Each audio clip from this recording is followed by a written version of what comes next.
제주공항에 막 도착한 34살의 미국 여성 노라 베네스. 보스턴의 고급 병원이 아닌 감귤나무가 흔들리는 작은 섬을 택한 그녀의 선택에 모두가 의문을 가졌습니다. 미국 대통령의 주치의를 지낸 베넷 가문의 후계자이자 존스 홉킨스 신경외과 의사였던 그녀가 왜 이 낯선 땅에서 새 삶을 시작하려 했을까요?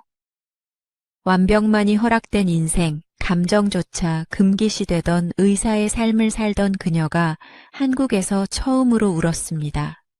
기쁨의 눈물을 흘려.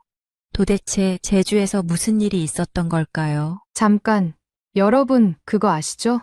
여러분의 구독, 좋아요, 알림 설정은 저에게 가장 큰 선물입니다. 클릭 한 번으로 제게 큰 힘을 주시길 바라요. 제 이름은 노라 베넷이에요. 아니, 정확히는 엘레노어 마가렛 베넷입니다. 미국 보스턴에서 태어나서 34살까지 의사로만 살아왔어요. 그런데 여러분이 상상하시는 그런 평범한 의사가 아니었습니다. 저희 가문이 어떤 집안인지 말씀드릴게요. 할아버지 조지 베넷은 미국 대통령의 주치의셨어요. 그분이 진료하신 대통령만 3분이나 됩니다. 아버지 윌리엄 베넷은 뉴욕대학교 의과대학 학장이셨고, 어머니 샬럿 베넷은 세계적으로 유명한 심장외과 의사예요. 의학계에서 베넷이라는 성을 모르는 사람은 없을 정도였습니다. 그러니까 저는 태어나자마자 이미 제 인생이 정해져 있었던 거죠. 의사가 되는 것 말고는 다른 선택지가 아예 없었어요. 어릴 때부터 저는 친구들과 놀 시간도 없었습니다. 다른 아이들이 만화를 볼 때 저는 의학 교양서를 읽었고, 친구들이 소풍을 갈 때 저는 의학박물관에 갔어요. 가장 기억에 남는 건 10살 생일날이었어요. 친구들은 생일 선물로 인형이나 장난감을 받았는데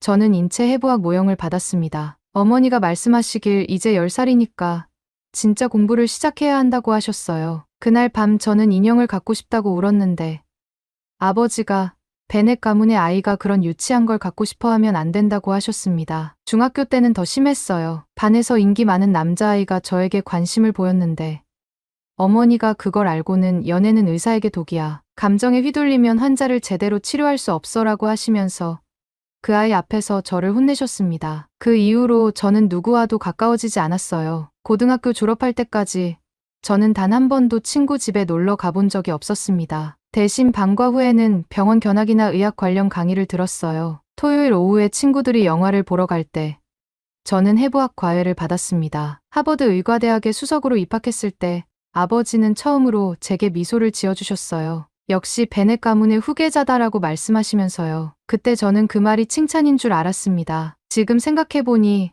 그건 칭찬이 아니라 족쇄였어요. 의과대학 시절도 다르지 않았습니다. 다른 학생들이 동아리 활동을 하거나 데이트를 할 때 저는 도서관에서 공부했어요. 성적은 항상 1등이었지만 친구는 하나도 없었습니다. 사실 친구를 사귀는 방법도 몰랐어요. 그런데 의과대학 2학년 때 정말 특별한 일이 있었습니다. 같은 반 친구인 제시카가 갑자기 쓰러진 거예요. 심각한 심장병이었는데 수술을 받아야 하는 상황이었습니다. 그 친구가 수술 전날 밤에 저에게 전화를 했어요. 노라, 나 정말 무서워. 혹시 내일 수술실 앞에서 기다려줄 수 있어?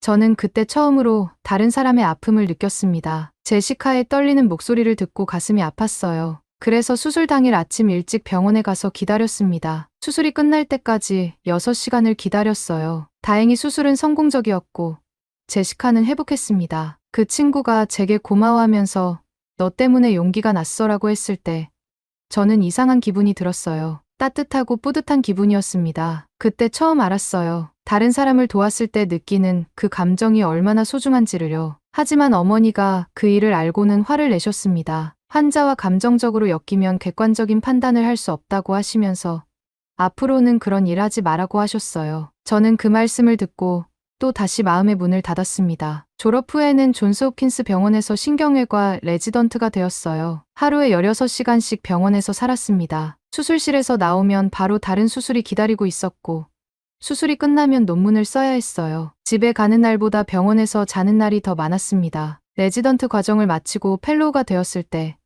저는 이미 로봇 같은 사람이 되어 있었어요. 감정은 차단하고 오직 의학적 지식과 기술로만 환자를 대했습니다. 성공률은 높았지만 환자들이 어떤 사람인지, 어떤 꿈을 가지고 있는지에는 관심이 없었어요. 그렇게 몇 년을 보내던 중 작년 가을에 제 인생을 바꾼 사건이 일어났습니다. 8살 된 에밀리라는 소녀의 뇌종양 제거 수술이었어요. 에밀리는 정말 예쁜 아이였습니다. 곱슬곱슬한 금발에 파란 눈을 가진 아이였어요. 수술 전날 병실에 들렀을 때 그 아이가 침대에서 그림을 그리고 있었습니다. 뭘 그리냐고 물었더니 나중에 커서 의사가 되면 아픈 사람들을 도와주는 그림이라고 하더라고요. 그 순간 제 마음이 움찔했어요. 하지만 저는 그 감정을 억눌렀습니다. 어머니 말씀대로 환자와 감정적으로 엮이면 안 된다고 생각했거든요. 수술은 기술적으로는 완벽했습니다. 종양도 깨끗이 제거했고 뇌 손상도 최소화했어요. 하지만 에밀리는 수술 후 합병증으로 의식을 잃었습니다. 이틀 후 그 아이는 세상을 떠났어요. 에밀리의 어머니에게 의학적 설명을 했어요. 최선을 다했지만 예상치 못한 합병증이 발생했다고 차분하게 말했습니다. 그런데 그 어머니가 제게 한 말이 지금도 귓가에 맴돌아요. 선생님, 우리 에밀리가 선생님 눈에는 정말 사람으로 보였나요? 아니면 그냥 수술해야 할 케이스 중 하나였나요? 저는 아무 말도 할 수 없었습니다. 정말로 에밀리를 한 명의 사람으로 봤나요? 아니면 성공해야 할 수술 중 하나로만 봤나요? 솔직히 저는 에밀리가 의사가 되고 싶어 한다는 것 말고는 그 아이에 대해 아무것도 몰랐어요. 그날 밤 집에 돌아와서 저는 처음으로 울었습니다. 34년 만에 처음으로 펑펑 울었어요. 거울 속 제 모습을 보니 낯선 사람 같았습니다. 언제부터 저는 사람이 아니라 기계가 되어버린 걸까요? 다음 날 저는 과장님께 휴직계를 냈어요. 번아웃 증후군이 와서 좀 쉬어야겠습니다라고 했더니 과장님은 베넷 집안 사람이 이런 약한 모습을 보이면 안 된다고 하셨습니다. 그 말을 듣는 순간 깨달았어요. 저는 평생 베넷 가문의 이름으로만 살아왔지. 노라 베넷이라는 한 사람으로는 살아본 적이 없다는 거요. 부모님께는 유럽에서 열리는 의학학회에 참석한다고 거짓말을 했습니다. 정말로는 지구 반대편으로 가고 싶었어요. 아무도 베넷이라는 이름을 모르는 곳.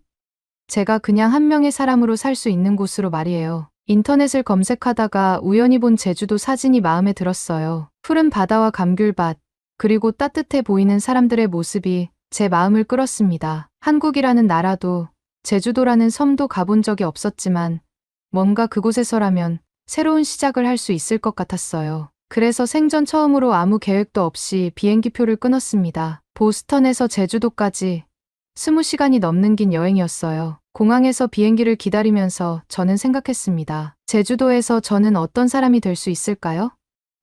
의사도 아니고 베넷 가문의 딸도 아닌 그냥 노라라는 이름의 한 사람으로 말이에요. 그렇게 저는 완벽이라는 감옥에서 도망쳤습니다. 34년 만에 처음으로 제 자신만을 위한 선택을 한 거예요. 제주공항에 내렸을 때 가장 먼저 느낀 건 바람이었어요. 보스턴의 차가운 바람과는 전혀 다른 따뜻하고 부드러운 바람이었습니다. 그 순간 알았어요. 여기서는 정말 다른 사람이 될 수 있을 것 같다고요. 조천읍에 있는 작은 민박집을 예약했었는데 사장님이 공항까지 마중을 나와주셨어요. 김순자 할머니라고 하시는 분이었는데 제가 한국말을 못한다는 걸 알고도 계속 정겨운 말씀을 해주셨습니다. 무슨 말인지는 몰랐지만 그 따뜻한 톤이 마음에 와 닿았어요. 민박집은 정말 소박했습니다. 돌담으로 둘러싸인 단층집이었는데 마당에는 감귤나무가 심어져 있었어요. 제 방은 5평 남짓한 작은 방이었지만 창문 너머로 바다가 보였습니다. 보스턴의 펜트하우스보다 훨씬 마음이 편안했어요. 첫날 밤,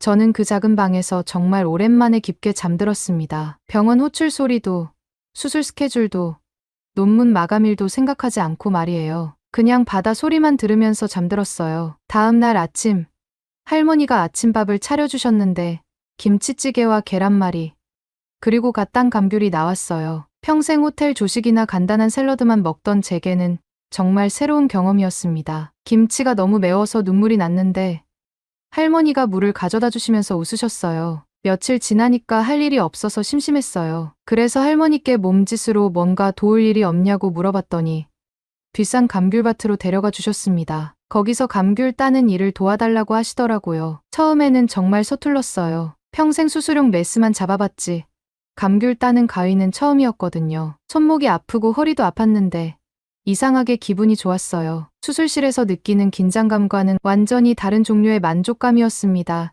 일주일쯤 지났을 때 흥미로운 일이 있었어요. 마을 마트에서 장을 보고 있는데 갑자기 입구에서 소동이 벌어진 거예요. 일은 넘어 보이는 할머니 한 분이 쓰러지신 거였습니다. 주변 사람들이 우왕좌왕하고 있을 때 저는 반사적으로 달려갔어요. 할머니의 맥박을 확인하고 의식 상태를 점검했습니다. 다행히 큰 문제는 없었지만 탈수 증상이 있으셨어요. 저는 할머니를 안전한 자세로 눕히고 다리를 높게 올려드렸습니다. 그런데 이상한 일이 벌어졌어요. 저는 그냥 사람을 도운 건데 마을 사람들이 저를 신기하게 바라보기 시작한 거예요. 특히 보건지소에서 온 젊은 남자분이 저를 유심히 보더라고요. 그분이 바로 이정우 씨였어요. 물리치료사라고 자기소개를 하시면서 이건 보통 사람 반응이 아니에요. 의사셨죠? 라고 물어보시더라고요. 저는 아무 말도 하지 않고 고개만 숙였어요. 그날 이후로 마을 사람들이 저를 다르게 대하기 시작했습니다. 노라 선생님이라고 부르면서 작은 건강 문제가 있으면 저에게 와서 조언을 구하셨어요. 처음에는 부담스러웠는데 점점 그런 시간들이 좋아졌습니다. 정우 씨는 종종 저를 찾아와서 동네 어르신들 집에 함께 가자고 하셨어요. 혈압을 재어드리거나 간단한 물리치료를 해드리는 일이었는데 저도 조심스럽게 도움을 드렸어요. 미국에서는 절대 할 수 없는 일이었죠. 보험도 없고 면허도 인정되지 않는데 진료를 할 수는 없으니까요. 하지만 여기서는 달랐어요. 할아버지 할머니들이 제 손을 잡고 고마워하실 때 저는 의사가 된 이유를 다시 생각하게 되었습니다. 성공률이나 논문 실적이 아니라 정말 사람을 돕는 일이었구나 하고요. 정우 씨와 점점 가까워졌어요. 처음에는 업무적인 관계였는데 어느새 개인적인 이야기도 나누게 되었습니다. 그분도 상처가 있으셨어요. 군의관으로 복무하다가 동료를 잃은 아픈 기억이 있으셨거든요. 비 오는 어느 날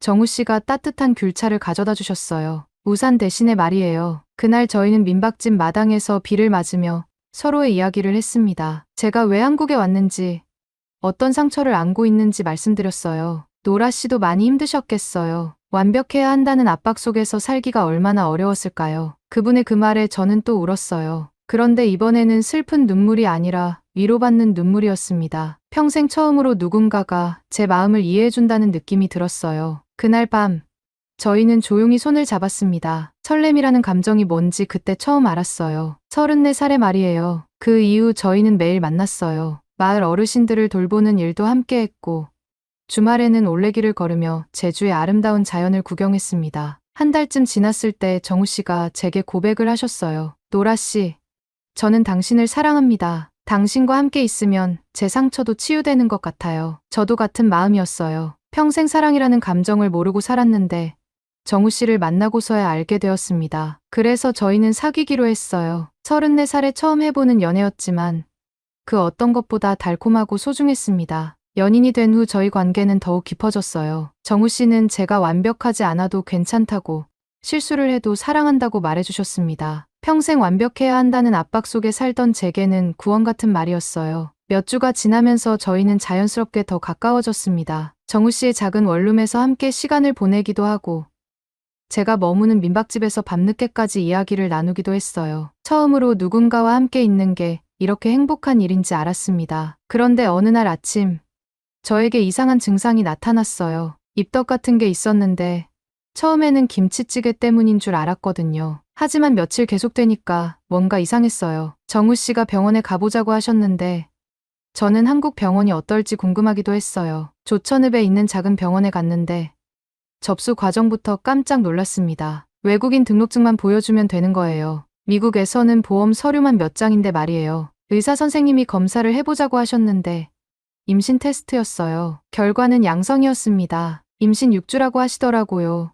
그 순간 저는 머리가 하얘졌어요. 정우 씨는 제 손을 꽉 잡으면서 축하해요.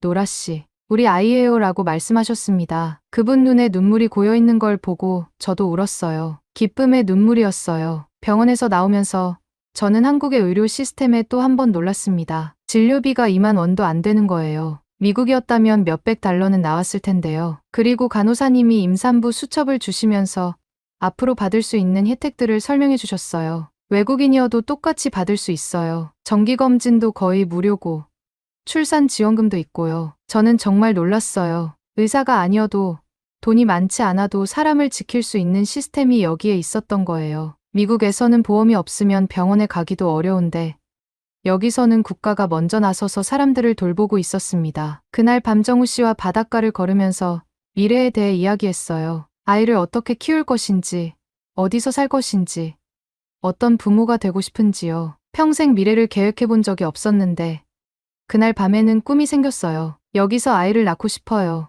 이 따뜻한 마을에서 할머니, 할아버지들의 사랑을 받으며 자라게 하고 싶어요. 정우 씨가 제 말에 고개를 끄덕이셨어요. 좋은 생각이에요. 이 마을 아이들은 정말 행복하게 자라거든요. 그렇게 저는 제주에서 새로운 삶을 시작했습니다. 의사로서가 아니라 한 사람으로서, 그리고 곧 엄마가 될 사람으로서 말이에요. 완벽하지 않아도 괜찮다는 걸 배웠고, 실수를 해도 사랑받을 수 있다는 걸 알았어요. 미국에서는 절대 경험할 수 없었던 진짜 행복이었습니다. 임신 소식을 듣고 한 달 정도 지났을 때였어요. 저는 정우 씨와 함께 아기 용품을 사러 제주 시내에 나갔습니다. 태교에 좋다는 클래식 음악 CD도 사고, 임산부용 비타민도 샀어요. 그런데 집으로 돌아가는 길에 민박집 앞에서 낯익은 실루엣을 발견했습니다. 검은색 정장을 입고 캐리어를 끌고 서 있는 여성이 있었어요. 뒤에서 봐도 누군지 알 수 있었습니다. 그 완벽한 자세, 한치의 흐트러짐도 없는 모습. 제 어머니 샬럿 베넷이었어요. 심장이 쿵쾅거렸습니다. 어떻게 여기까지 찾아온 걸까요? 정우 씨가 제 손을 꽉 잡아주셨지만 다리에 힘이 빠지는 기분이었어요. 어머니가 돌아보시더니 저를 보고 한숨을 크게 쉬셨습니다. 노라, 내가 여기 있다는 거 뉴욕 병원 동료한테 들었다. 유럽 학회는 언제 갔다 온 거니? 저는 아무 말도 할 수 없었어요. 거짓말이 들통난 거였습니다. 그리고 이 남자는 누구고? 지금 감귤밭에서 애나 낳겠다는 거니? 어머니의 날카로운 시선이 제 배를 향했어요. 아직 배가 나오지 않았는데 어떻게 아셨을까요? 역시 의사셨나 봐요. 정우 씨가 정중하게 인사를 드렸습니다. 안녕하세요. 저는 이정우라고 합니다. 노라 씨의 약혼자예요. 약혼자라는 말에 어머니의 표정이 더욱 굳어졌어요. 약혼자. 노라, 정신이 나갔니? 하버드를 나와서 존스 홉킨스에서 일하던 내가 지금 뭘 하고 있는 거야? 그날 저녁은 정말 어색했습니다. 순자 할머니가 정성껏 차린 저녁상을 받고도 어머니는 계속 불편한 표정을 지으셨어요. 김치찌개를 한 숟가락 드시더니 너무 맵다고 하시면서 물을 찾으셨습니다. 노라야, 이런 곳에서 뭘 배운다는 거니? 내 재능을 이렇게 낭비할 거야? 저는 조심스럽게 대답했어요. 엄마, 저는 여기서 정말 많은 걸 배우고 있어요. 환자가 아니라 사람을 보는 법을 배웠어요. 사람을 본다고. 의사는 감정에 휘둘리면 안 된다고 몇 번을 말했니? 그때 정우 씨가 끼어들었습니다. 어머님, 노라 씨는 여기서 정말 많은 분들을 도와드리고 계세요. 마을 사람들이 모두 노라 선생님이라고 부르며 감사해 하십니다. 어머니가 차갑게 웃으셨어요. 무허가로 진료를 하고 있다는 뜻이군요. 미국에서는 면허 취소감이에요. 그 말에 저는 가슴이 아팠습니다. 어머니 눈에는 제가 하고 있는 모든 일이 의미 없어 보이는 거였어요. 이틀째 밤, 갑작스럽게 어머니가 치통을 호소하셨습니다. 오른쪽 어금니가 심하게 아프다고 하시면서 진통제를 달라고 하셨어요. 하지만 진통제로는 해결이 안 될 것 같았어요. 열도 나고 계시고 얼굴도 많이 부어 있었습니다. 정우 씨가 말씀하시길 조천읍에 24시간 응급치과가 있다고 했어요. 어머니는 처음에 거부하셨어요. 한국 병원을 어떻게 믿어? 미국으로 돌아가서 치료받겠어. 하지만 통증이 너무 심해서 결국 따라오셨습니다. 밤 11시에 치과에 도착했는데 접수 창구에 간호사가 계셨어요. 외국인 등록증이 없으니까 여권을 보여드렸더니 바로 접수를 해주시더라고요. 대기 시간은 10분도 안 걸렸어요. 의사 선생님이 나오셔서 정중하게 인사를 하시고 어머니의 상태를 자세히 살펴보셨습니다. 영어로도 친절하게 설명해 주시고 엑스레이도 찍어주셨어요. 사랑니 주변이 염증을 일으켰네요. 항생제 처방해드리고 내일 낮에 다시 오셔서 발치하시면 됩니다. 지금은 응급처치와 소염제 주사를 놓아드릴게요. 치료가 끝나고 수납창고에 갔을 때 어머니의 표정을 잊을 수 없어요. 총 진료비가 85,000원이었거든요. 미국 돈으로 65달러 정도였어요. 이게 전부인가요?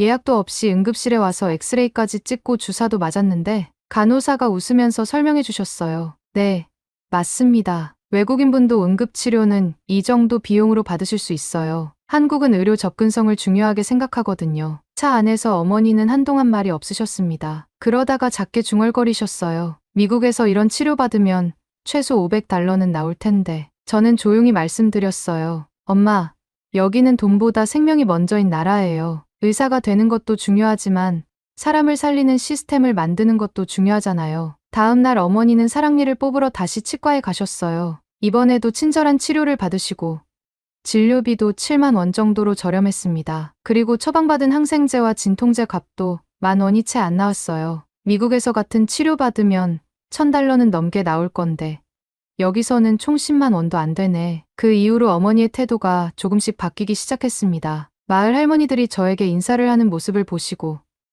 제가 정우 씨와 함께 어르신들을 돌보는 모습도 지켜보셨어요. 어느 날 오후 저희가 80대 할아버지의 혈압을 재어드리러 갔을 때 어머니도 따라오셨어요. 할아버지가 한국전쟁 때 다친 다리 때문에 고생하신다는 이야기를 들으시고 어머니가 직접 다리를 만져보셨습니다. 이건 오래된 골절 후유증이네요. 물리치료를 꾸준히 받으면 좋아질 수 있어요. 할아버지가 고맙다고 연신 인사를 하시는 모습을 보고 어머니 눈에 뭔가 다른 감정이 스쳐 지나가는 걸 느꼈어요. 그날 저녁 어머니가 제게 말씀하셨습니다. 노라야, 내가 여기서 하고 있는 일이 의미 없다고 생각했는데 잘못 생각한 것 같다.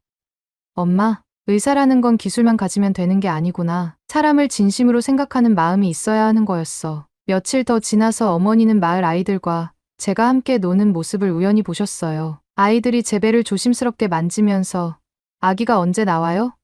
라고 물어보는 모습을 말이에요. 저는 그 아이들에게 간단한 건강 상식을 알려주고 있었어요. 손을 깨끗이 씻어야 병균이 없어져요. 그리고 채소를 많이 먹으면 키가 쑥쑥 자라요. 아이들이 신기해하면서 질문을 쏟아낼 때 저는 정말 행복했어요. 이 아이들에게 건강한 습관을 알려주는 것도 의사가 할 수 있는 중요한 일이라고 생각했거든요. 어머니가 그 모습을 보시고 작게 중얼거리셨어요. 저 아이가 저렇게 웃던 적이 있었나? 그 말을 들었을 때 깨달았어요. 어머니도 제가 행복해하는 모습을 처음 보시는 거구나 하고요. 마지막 날 밤, 어머니와 저는 바닷가를 걸었어요. 한국에 온 지 2달 만에 처음으로 어머니와 단둘이 대화를 나눴습니다. 노라야, 엄마가 너를 너무 몰아붙인 것 같다. 베넷 가문의 명예만 생각하고 정작 내 딸의 행복은 생각하지 못했어. 엄마, 그리고 이 나라의 의료 시스템을 보니 정말 놀랍더라. 의사 개인의 실력도 중요하지만 모든 사람이 치료받을 수 있는 환경을 만드는 것도 의학의 중요한 부분이구나. 어머니가 계속 말씀하셨어요. 미국에서는 보험이 없으면 치과 하나 가기도 무서워하는 사람들이 많아 하지만 여기서는 외국인인 내가 응급실에 가도 이렇게 저렴하게 치료받을 수 있더라. 내가 진심으로 행복하다면 여기서 살아도 좋겠다. 가문의 이름보다는 내 자신의 이름으로 살아가거라. 그 말을 듣고 저는 눈물이 났어요. 평생 처음으로 어머니가 제 선택을 인정해 주신다는 느낌이 들었습니다. 어머니는 미국으로 돌아가시기 전에 정우 씨에게도 말씀하셨어요. 내 딸을 잘 부탁해요. 그리고 베넷 가문에 대한 부담 갖지 마세요. 노라는 이제 자기 인생을 사는 거니까요. 공항에서 어머니를 배웅할 때 어머니가 제 손을 잡고 말씀하셨어요. 노라야, 가끔 연락해. 그리고 손자 낳으면 보러 올게. 한국 의료 시스템이 이렇게 좋은 줄 몰랐어. 어머니가 떠나신 후 저는 정우 씨와 함께 앞으로의 계획을 세웠어요. 결혼도 하고 아이도 낳고 이 마을에서 계속 사람들을 도우며 살기로 했습니다. 그때 깨달았어요. 진짜 의사는 병을 고치는 사람이 아니라 사람들이 건강하게 살 수 있는 환경을 만드는 사람이라는 거요. 그리고 한국은 그런 환경이 이미 만들어진 나라였습니다. 어머니가 떠나신 후 저는 정말로 제 인생을 살기 시작했어요. 가장 먼저 한 일은 제주 보건소에 찾아가서 외국의사 연수 프로그램에 대해 문의하는 것이었습니다. 담당자분이 친절하게 설명해 주시더라고요. 미국 의사 면허를 가지고 계시면 단기 연수 과정을 통해 한국에서도 의료 봉사 활동을 하실 수 있어요. 정식 면허는 아니지만 보건소와 연계해서 지역 주민들을 도울 수 있습니다. 그렇게 저는 한 달 과정의 연수를 받기 시작했어요. 한국의 의료 시스템, 보건 정책, 그리고 지역 사회 의료 서비스에 대해 배웠습니다. 가장 인상 깊었던 건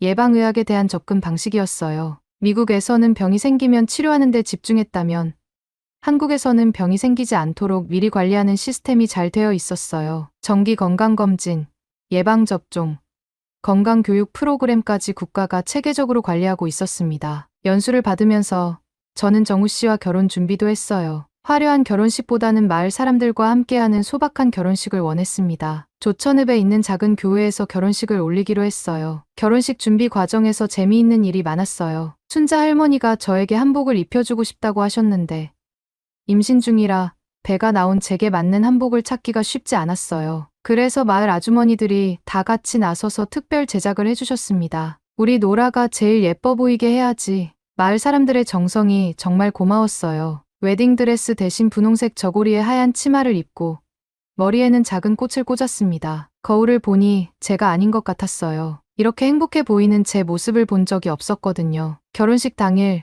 마을 사람들이 모두 모여주셨어요. 10살부터 90살까지 온 마을이 축복해주는 결혼식이었습니다. 목사님이 한국어로 주례를 해주셨는데 정우 씨가 통역을 해주었어요. 노라 씨, 정우 씨와 함께 이 아름다운 제주에서 사랑을 키워나가며 마을 사람들의 건강지킴이가 되어주시겠습니까? 네, 그렇게 하겠습니다. 그 순간 마을 할머니들이 박수를 치시면서 오셨어요. 저도 모르게 눈물이 났습니다. 이런 따뜻한 축복을 받으며 결혼하는 것이 이렇게 감동적인 일인지 처음 알았어요. 결혼 후 저희는 마을에서 조금 떨어진 돌담집으로 이사했어요. 정우 씨가 미리 준비해둔 집이었는데 마당에는 감귤나무와 작은 텃밭이 있었습니다. 도시에서 살 때는 상상도 못했던 삶이었어요. 임신 7개월이 되었을 때 저는 본격적으로 마을 건강교육 프로그램을 시작했어요. 매주 화요일과 목요일에는 마을회관에서 어르신들을 위한 건강 강좌를 열었습니다. 혈압관리법, 당뇨 예방, 낙상 방지 운동 등을 알려드렸어요. 처음에는 한국어가 서툴러서 정우 씨가 통역을 해줬는데 점점 제가 직접 할 수 있게 되었습니다. 할머니들이 노라가 우리말 참 잘한다고 칭찬해 주실 때마다 뿌듯했어요. 금요일에는 마을 아이들을 위한 건강교실을 열었어요. 손 씻기의 중요성, 올바른 이 닦기 방법, 균형 잡힌 식사의 필요성 등을 재미있게 알려주었습니다. 아이들이 노라 선생님, 오늘은 뭘 배워요?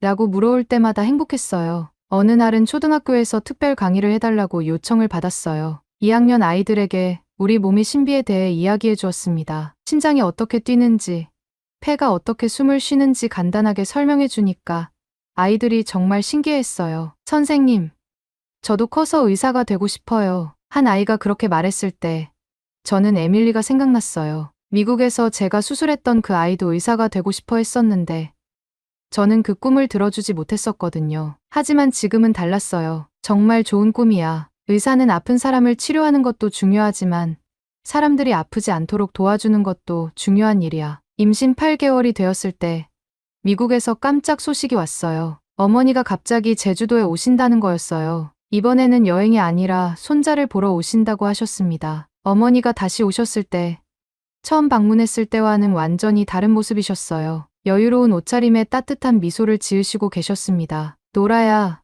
엄마가 한국어 공부를 좀 해왔어. 안녕하세요.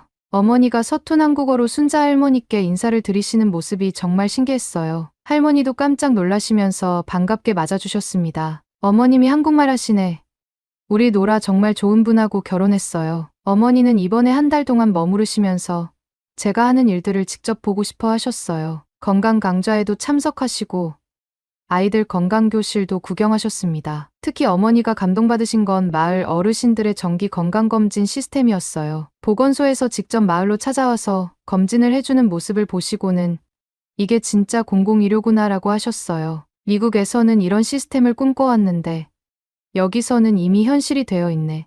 출산 예정일이 다가왔을 때 어머니가 제게 말씀하셨어요. 노라야, 엄마가 손자 받을 때 옆에 있어도 될까? 저는 너무 기뻤어요. 평생 처음으로 어머니와 함께 뭔가를 하게 되는 거였거든요. 드디어 출산날이 왔어요. 제주대학교 병원에서 순산으로 건강한 아들을 낳았습니다. 아이가 처음 울음을 터뜨렸을 때 저와 정우 씨, 그리고 어머니가 모두 울었어요. 얘 이름은 뭐라고 지을 거야? 어머니가 물어보시자 정우 씨가 대답했어요. 한국 이름으로는 이하늘, 영어 이름으로는 스카이라고 지으려고 해요. 하늘처럼 자유롭고 넓은 마음을 가진 아이가 되길 바라는 마음으로요. 어머니가 손자를 안아보시면서 말씀하셨어요. 이 아이는 정말 행복할 거야. 두 나라의 사랑을 받으면서 자랄 테니까. 하늘이가 태어나고 일주일 후 저는 일기장에 이런 글을 썼어요. 나는 이제야 안다. 의사는 기술자가 아니라 사람의 삶을 함께 살아주는 존재라는 걸. 완벽한 수술보다 따뜻한 마음이 더 중요하다는 걸. 그리고 한 사람의 건강을 지키는 것보다